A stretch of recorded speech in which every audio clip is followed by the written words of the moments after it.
नमस्ते. आज आपण अशा एका गावात आलेलो आहे की ज्या गावाचं नाव महाराष्ट्राच्या पटलावर ज्याचं डिजिटल ग्रामपंचायत म्हणून नाव कोरलं गेलेलं आहे. तसं सांगली जिल्ह्यातील शिराळा तालुक्यातील कुसळेवाडी हे छोटस गाव आहे.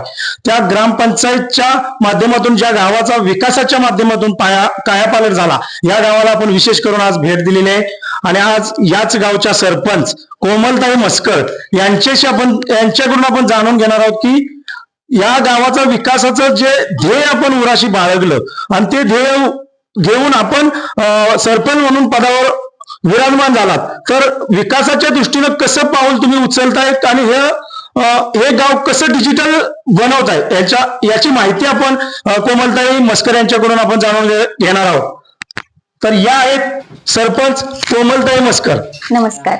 कुसळेवाडी गावच्या सरपंच आहेत, त्यांच्याकडून आपण जाणून घेऊया. नमस्ते मॅडम. नमस्कार.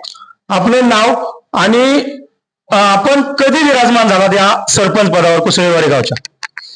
नमस्कार, मी कुमारी कोमल संभाजी मस्कर. आता 2.5 वर्ष, मे मध्ये 2.5 वर्ष झालेत मला या पदावरती विराजमान होऊन. त्याचबरोबर सरपंच पद भूषवत असताना आपणाला गावाच्या विकासासाठी कटिबद्ध असताना तुम्हाला कसे प्रयत्न करावे लागलेत गावाचा विकास करण्यासाठी? खरं तर हा खूप खडतर प्रवास आहे, कारण स्त्रीच्या भूमिकेमध्ये असताना बऱ्याच गोष्टींमध्ये अडचणी येत गेल्या, परंतु प्रत्येक अडचणीला मात करत आज मी इथपर्यंत आलेले आहे. विकासाची सुरुवात योजनांच्या माध्यमातूनच मी केली, कारण सुरुवातच आमची अशी झाली की आमच्या ग्रामसभेमध्ये लोक म्हणजे येणं म्हणजे यायचीच नाही. तिथून सुरुवात आहे पहिली गोष्ट, की लोक उपस्थित राहायला पाहिजेत आणि इथं त्यांचा अधिकार असतो आणि त्यांनी तो मागितला पाहिजे. ही गोष्ट सुद्धा लोकांना माहिती नव्हती आणि इथूनच खरी सुरुवात झाली. लोकांचा सपोर्ट मिळू लागला, योजना दारापर्यंत पोहोचू लागल्या आणि याच्या माध्यमातूनच विकास कामाला सुरुवात झाली. नाही, सुरुवात नेमकी कशी झाली की आपण म्हणतात की ग्रामपंचायत मध्ये यायलाच माणसं तयार नाही, तर तुम्ही विकास नेमका गावाचा जो विकास आहे त्या सुरुवात कशी केली नाही? सुरुवात म्हणजे ग्रामसभेला लोक यायची नाही, त्याच्यासाठी आयडिया वापरल्या गेल्या. जसं की महिला सभा हा विषयच नसतो, म्हणजे महिला सभा कंपल्सरी घ्यावी लागते, परंतु ती कागदोपत्रीच दाखवली जाते. तर ती येण्यासाठी महिला ग्रामपंचायतीमध्ये महिलांसाठी काय गोष्ट तर नवरा ही दुखती नस आहे. तर ग्रामीण भागातल्या महिलांना हळदी कुंकवाचा कार्यक्रम म्हटलं तर अख्खं गाव त्याच्यामध्ये सहभागी होतं. तर अशा माध्यमातून हळदी कुंकू कार्यक्रम आहे सांगायचं आणि महिला सभा घ्यायची, अशी सुरुवात केली छोट्या गोष्टीतून. आता ग्रामसभा आहे म्हटलं तरी महिला येतात, महिला सभा आहे म्हटलं तरी येतात, पण पहिला हा रिस्पॉन्स मिळत नव्हता. तर ही गोष्ट याच्या क्लुप्त्या वापराव्या लागल्या छोट्या छोट्या गोष्टींच्या. ग्रामसभा असली तर लोकांना कळायला लागलं की बाबा इथे आपल्या प्रश्नांना उत्तर मिळतंय, आता कुठेतरी आपण ज्या समस्या मांडतोय त्याचं उत्तर मिळतंय, तर मग आता लोक यायला लागलेत. निश्चितच आहे. परंतु आज आपण या कुसळेवाडी गावाला जो पाणी पुरवठा करताय जलकुंभ मार्फत, तर त्या जलकुंभाचं जे शुद्धीकरण आम्ही फेसबुकद्वारे बघितलं, तो नेमका प्रकार काय? ते मैत्री फाउंडेशनच्या माध्यमातून केलेलं काम आहे. तेही आमच्या गावाची जाहिरात बघून किंवा आमचं चांगलं काम बघून आमच्या गावामध्ये पोहोचलेले होते. तर या माध्यमातून आपण जलकुंभ गावातला महिन्यातून एकदा स्वच्छ करतच होतो यापूर्वी सुद्धा, परंतु म्हणजे आपण कसं साध्या पद्धतीनं करायचो तो, पण हा जलकुंभ एक नैसर्गिकरित्या केमिकल युक्त पद्धतीनं 6 महिन्यातून एकदा स्वच्छ होणं गरजेचं आहे, हे त्यांचं आम्ही म्हणजे महत्व त्याचं जाणून घेतलं आणि या निर्णय घेतला की 6 महिन्यातून एकदा आपली जलकुंभ म्हणजे अशा पद्धतीनं स्वच्छ केला पाहिजे. आणि तो तशा पद्धतीनं स्वच्छ केला गेला की म्हणजे नैसर्गिक केमिकल वापरले गेले त्याला आणि त्याच्या माध्यमातून तो स्वच्छ केला. कारण गावाला पाणी पुरवठा म्हणजे आरोग्याची जबाबदारी ग्रामपंचायतीवरती येते आणि आरोग्य म्हटलं की गावातील प्रत्येक नागरिक त्याच्यामध्ये सहभागी होतो. तर प्रत्येक नागरिकाची जबाबदारी लक्षात घेऊन आम्ही या समस्येकडे पाहिलं आणि त्याचं निराकरण केले. निश्चितच आहे. परंतु आज आपण पाहतोय की कुसळेवाडी गावामध्ये आल्यानंतर मला असं समजले गाव पण समृद्ध दिसते, स्वच्छ दिसते. तर आपण एक दिवस गावासाठी आठवड्यातील हा नेमका काय आपला प्रयत्न आहे? खर तर गाव स्वच्छ करणं हे फक्त सरपंच सदस्य यांची जबाबदारी नाहीये, तर गावातल्या नागरिकांचीही तितकीच जबाबदारी आहे. आणि हे प्रत्येक नागरिकाला आतून वाटलं पाहिजे की माझं गाव म्हणजे माझी जबाबदारी आहे. म्हणजे इथून सरपंच गेल्यानंतर कोणत्याही कामामध्ये खंड पडू नये ही यामागची भूमिका आहे की लोकांची लोकचळवळ उभी राहावी गावाच्या माध्यमातून आणि या लोकचळवळीचा फायदा व्हावा. आणि हाच विचार डोक्यात ठेवून एक रविवार गावासाठी, म्हणजे आमच्या गावात पाळीक दिवस असतो, महिला घरी असतात रविवारी, आणि हा विचार करून आम्ही रविवार हा दिवस निवडलेला आहे. खरंच आहे, महिलांचं सुद्धा यासाठी खूप योगदान आहे. परंतु महिलांसाठी अशा काही योजना आणल्या आहेत का? जसं की अगोदर मी या गावात सरपंच झाल्यानंतर माझ्या लक्षात आलं की सतत महिला यायच्या, मेडिसिन घ्यायच्या, रक्तवाढीच्या, त्या खायच्या, कुठेतरी हात दुखणं, पाय दुखणं, ही सतत समस्या त्यांच्यावरती असायची. तर ह्या सगळ्या गोष्टी लक्षात घेऊन सतत आरोग्याचे कॅम्प घेणं, मोफत उपचार देणं, त्यांना रक्त तपासणी मोफत घेणं, एक 3 महिन्यातून तरी मोफत रक्त तपासणी होते आमच्या ग्रामपंचायतीमध्ये. त्याच्या माध्यमातून म्हणजे किशोरवयीन मुलींचे असतील, जे गर्भाशयाचे आता जास्त प्रॉब्लेम्स होतात मुलींना, याच्या संदर्भात शिबिर आयोजन करून ज्या महिलांचं HB 11 आतमध्ये आहे त्या सर्व महिलांना ग्रामपंचायतीच्या माध्यमातून चांगल्या पद्धतीचे औषध पुरवठा केला. आणि आता सध्या आमचं गाव अॅनिमिया मुक्त आहे, म्हणजे 11 वरती सगळ्या महिलांचं HB आहे. ती एक गोष्ट. गावामध्ये गेल्या वर्षी 2024चा TB मुक्त पंचायतचा पण पुरस्कार आहे आम्हाला, कारण आता आमच्या गावामध्ये एकही TBचं पेशंट नाहीये. सध्या कॅन्सरचं सुद्धा एकही पेशंट नाही, त्याच्यासाठी सुद्धा म्हणजे टेस्ट झाल्या होत्या महिलांच्या. आणि याच्या माध्यमातून, आणि सगळ्यात महत्वाची गोष्ट महिलांसाठी असेल तर, एका महिलेला ग्रामपंचायतमध्ये पाऊल टाकून कधी ग्रामसभेला बसायचं सुद्धा माहिती नव्हतं, पण तीच महिला आज ग्रामसभेला आली तर एखादा प्रश्न विचारते की हे काम का नाही झालेलं, तर हीच जनजागृतीच्या माध्यमातून लोकांपर्यंत पोहोचवण्याचा उद्देश सार्थकी ठरलेला आहे असं मला वाटतं. निश्चितच आहे, महिलांसाठी खरं हे व्यासपीठ जर तयार कोणी करून दिलं असेल. आज आम्ही प्रत्येक गावामध्ये पाहतोय की पुरुष लोक शक्यतो सरपंच पद असतात, सरपंच पदावर असतात. आज महिला सरपंच या कुसळेवाडी गावामध्ये. खरंच महिला सरपंच असल्यामुळे महिलांना इथं येण्याचा जो हक्क आहे, आपले जे प्रश्न मांडण्याचं जे मुभा आहे ती इथं या ठिकाणी मिळाली नाही. तर मला एक मॅडम सांगा, आज आपण स्वच्छता असेल, काही योजना असतील त्या तर तुम्ही आणल्या आहातच, परंतु जिल्हा परिषद शाळा डिजिटल बनवण्याचा आपला कसा मानस आहे?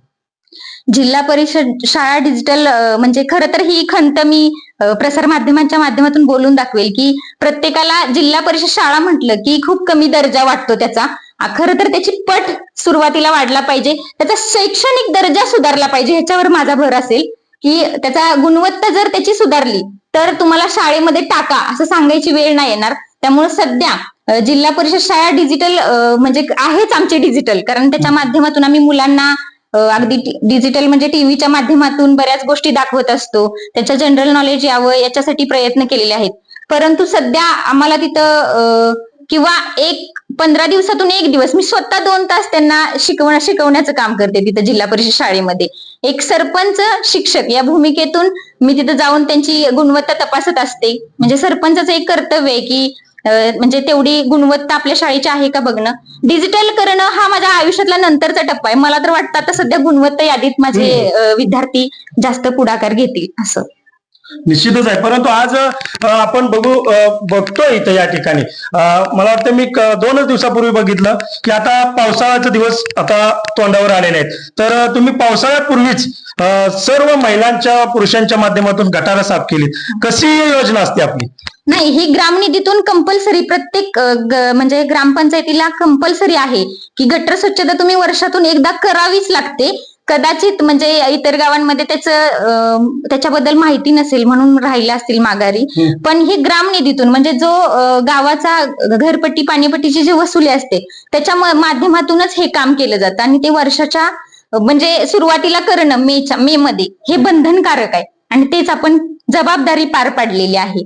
निश्चितच आहे, पण आज आपण महिला सरपंच आहात. आज या ठिकाणी अनेक सदस्य असतील काय असतील, परंतु महिला सरपंच म्हणून गावाला पुढे नेण्याचं काम जे तुम्ही करताय ते आम्ही तर बघतो आहातच, परंतु ही जे गाव जे आहे ते महाराष्ट्राच्या पटलावर कुठेतरी आपल्याला उंचीवर न्यावं असं वाटतंय. हो, निश्चितच. माझं म्हणजे मी हे विजन ठेवूनच या क्षेत्रामध्ये आलेली आहे की सध्या तर म्हणजे सोशल मीडियाच्या माध्यमातून किंवा आपल्या कामाच्या पद्धतीमधून महाराष्ट्रापर्यंत आपण पोहोचलोय, परंतु याच्यापेक्षा एक आदर्श गाव जसं की इतर आता माण्याची वाडी जसं लांब नाही, पाटणच्या इथं आहे, ते गाव बघण्यासाठी भरपूर लोक जातात त्यांच्या गावामध्ये. तर तसं की पूर्ण गाव शून्य वीज म्हणजे वीज बिल भरतं, सौर ऊर्जा आहे, तसं एक काहीतरी वेगळ्या दृष्टिकोनातून माझं गाव पुढे जावं महाराष्ट्राच्या ह्याच्यावरती, आणि लोक चळवळीच्या माध्यमातून ही कामं व्हावी. म्हणजे फक्त शासकीय योजना राबवणं ही जबाबदारी नसून बाकी म्हणजे लोकांना सुद्धा गावाच्या बद्दलचं महत्व कळून त्या गोष्टीमध्ये यावे हा माझा पुढचा हेतू आहे. किंवा गावामध्ये ज्या कमतरता आहेत, जसं की जिम नाहीये, गावामध्ये ग्रंथालय नाहीये, मग या पुढच्या सुविधा करण्यासाठी म्हणजे प्रयत्न चालू आहेत सध्या. अजून एक महिलांच्या संबंधित असा प्रश्न आहे की आज महिला आपण पाहतो या ग्रामीण भागामध्ये चूल आणि मूल याच्या पलीकडे आपण काही महिलांसाठी करू शकता? नाही, म्हणजे खरं तर ते चूल आणि मूल ही संकल्पना आता बऱ्यापैकी दूर झालेली आहे. त्याचं उदाहरण स्वतः मी आहे. की या गावामध्ये जर या गावातल्या लोकांनी एक म्हणजे अविवाहित मुलगीला जर सरपंच केले तर नक्कीच त्यांचे विचार चूल आणि मूल या विचारापासून थोडेसे पुढे गेलेले आहेत. आणि प्रत्येक मुलगी इथं ग्रॅज्युएट आहे, म्हणजे त्याच्या आतमध्ये कोण कमी शिकलेला आहे वगैरे असं नाही. शिक्षणाची दारं त्यांच्यासाठी खुली झालेली आहेत. आणि पण एक महिला म्हणून मला असं वाटतं की प्रत्येक क्षेत्रामध्ये माझ्या गावातील प्रत्येक महिलांनी काम करावं भविष्यामध्ये, त्यांना रोजगार निर्मिती गावामध्ये उपलब्ध व्हावी, हे एक विजन ठेवून सध्या काम चालू आहे त्याच्यावर. शेवटचा प्रश्न, आज या गावामध्ये आल्यानंतर मला असं समजलं, मी प्रत्येक दरवाजावर पाहतोय की जो बारकोड आहे त्याचं नेमकं काय आहे? तर सांगली जिल्ह्यातील हाच आपला नाविन्यपूर्ण उपक्रम आहे पहिलाच, जो प्रत्येक घराला हा QR कोड दिला आहे. तर तो जर स्कॅन केला गुगलला तर त्याच्यावरती त्यांची घरपट्टी पाणीपट्टीची रक्कम येते. ती पे केल्याशिवाय पुढचं ऑप्शन त्यांना ओपन नाही होत. ग्रामपंचायतीमधून जे 7 दाखले देता येतात, मग जन्म नोंद असेल, मृत्यू नोंद असेल, विवाह नोंद असेल, दारिद्र्य रेषेखालील दाखला असेल किंवा 8चा उतारा जास्त लागतो तो असेल, अशा 8 दाखले आहेत. ते 8 दाखले देण्यासाठी ग्रामपंचायतीमध्ये लोकांना यावं लागतं. आता ह्या काही लोक मुंबईला आहेत गावातली, तर मुंबईतनं गावामध्ये येण्यासाठी 6 महिन्यात त्यांना त्या दाखल्यासाठी एवढ्याशा दाखल्यासाठी थांबावं लागतं. तर ते जर त्या QR कोडला त्यांनी मागणी केली त्या दाखल्याची, ऑप्शन आहेत तिथं 7 दाखल्याचे, की हा दाखला आम्हाला पाहिजे, तर त्यांना ते व्हॉट्सअपला PDF सिग्नेचरद्वारे मिळते डायरेक्ट ग्रामसेवकांच्या, आणि त्यांचा वेळही वाचतो आणि त्यांना ती म्हणजे योग्य वेळेत ती गोष्ट सुद्धा उपलब्ध होते. तर ह्या म्हणजे याचा हाच उद्देश आहे डिजिटल करण्याचा, की लोकांना वेळच्या वेळी ती सुविधा मिळावी. निश्चितच आहे. तर ह्या होत्या कोमलताई संभाजी मस्कर. आपण त्यांच्या गावामध्ये आलेलो आहे, त्यांच्या ग्रामपंचायतमध्ये आलेलो आहे, त्यांच्या गावाची माहिती घेतलेली आहे. असं पूर्णपणे सुजलाम सुफलाम असं गाव आहे कुसळेवाडी, छोटंसं शिराळा तालुक्यामधून पणुंबऱ्याच्या शेजारीच असणारं हे गाव आहे. खरंच यांचं एक कौतुकास्पद असं काम आहे. प्रत्येक ठिकाणी या स्वतः जाऊन त्या कामाची पाहणी करत असतात, स्वतः ते फावडं पण घेतात, काही झाडू मारतात. सर्व कामं जे आहेत ते आपल्या सर्व लोकांच्या समेत त्या करत असतात. आणि दुसरा विशेष म्हणजे असं त्यांचं एक कौतुक आहे की ज्या शाळेमध्ये आपली मुलं शिकतायत, आपल्या गावातली मुलं शिकतायत, त्या गावात जाऊन, ह्या स्वतः ग्रॅज्युएट आहेत, त्या गावात जाऊन, त्या शाळेत जाऊन त्या मुलांना आपण 1-2 तास तरी त्या मुलांना शिकवावं, अशी एक त्यांच्या मनामध्ये संकल्पना असते. आणि प्रत्येक वेळी ही संकल्पना ते प्रत्येक दिवशी करत असतात. आठवड्यातून 2-3 दिवस तर ते जातच असतात. अशा प्रकारची जी महिला सरपंच या कुसळेवाडी गावाला लाभलेली आहे. खरंच हे कुसळेवाडी गावाचं खरं म्हणजे अभिमान आहे कुसळेवाडी गावासाठी. आणि खरंच या गावाला डिजिटल बनवण्याच्या माध्यमातून जो प्रयत्न चालू आहे सरपंच कोमलताईंचा, त्याबद्दल त्यांचं खरंच कौतुक करावं तितकं थोडं आहे.